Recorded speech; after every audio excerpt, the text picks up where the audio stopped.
சுற்றுலாத்துறையின் சார்பில் அயல்நாட்டு வாழ் தமிழர்கள் சிவகங்கை மாவட்டத்தில் சுற்றுப்பயணம். செட்டிநாட்டின் பாரம்பரிய அரண்மனையை கண்டு ரசித்தனர். ஆண்டுதோறும் தமிழக சுற்றுலாத்துறையின் சார்பில் அமெரிக்கா, கனடா, ஆஸ்திரேலியா மற்றும் ஐரோப்பிய நாடுகளில் வசிக்கும் அயல்நாட்டு தமிழர்கள் தமிழகத்திற்கு வருகை தந்து தமிழகத்தில் உள்ள பல்வேறு சுற்றுலா தலங்களுக்கு சென்று அங்குள்ள பாரம்பரியத்தையும் இயற்கை அழகையும் ரசித்து செல்வது வழக்கம். இதன் தொடர்ச்சியாக கடந்த 1ஆம் தேதி சென்னையில் இருந்து புறப்பட்ட அயல்நாட்டு வாழ் தமிழர்கள் இன்று சிவகங்கை மாவட்டம் காரைக்குடி அருகே உள்ள பாரம்பரிய புகழ்மிக்க செட்டிநாடு அரண்மனைக்கு வருகை தந்தனர். அவர்கள் அங்கிருந்த கலைநயமிக்க கட்டிட வேலைப்பாடுகள், தேக்கு மரத்தில் வடிவமைக்கப்பட்ட கதவுகள், ஜன்னல்கள், சமையல் அறையில் பயன்படுத்தப்பட்ட குளவிக்கல், அம்மிக்கல், ஆட்டுக்கல், அடுமனை, அஞ்சரைப்பட்டி, ஓவியங்கள் மற்றும் பழங்கால புகைப்படங்கள் போன்ற பல்வேறு பொருட்களை வியப்புடன் கண்டு ரசித்தனர். பின்பு அரண்மனை வாயில் முன்பு இருந்து அனைவரும் குழு புகைப்படங்கள் எடுத்து மகிழ்ந்தனர்.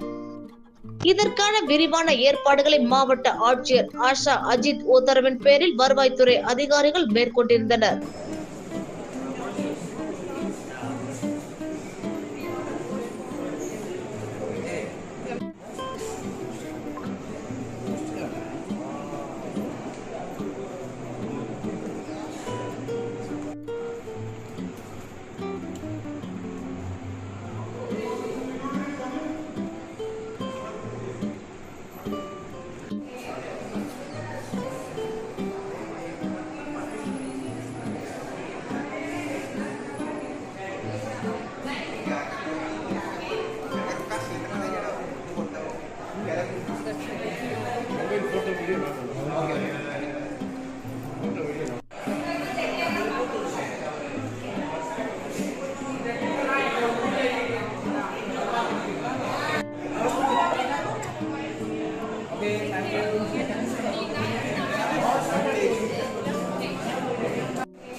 வாங்க சார், இப்போ உள்ள போயிடாதீங்க. வாங்க வாங்க, அப்படியே வாங்க, வந்துகிட்டே இருங்க, வந்துகிட்டே இருங்க.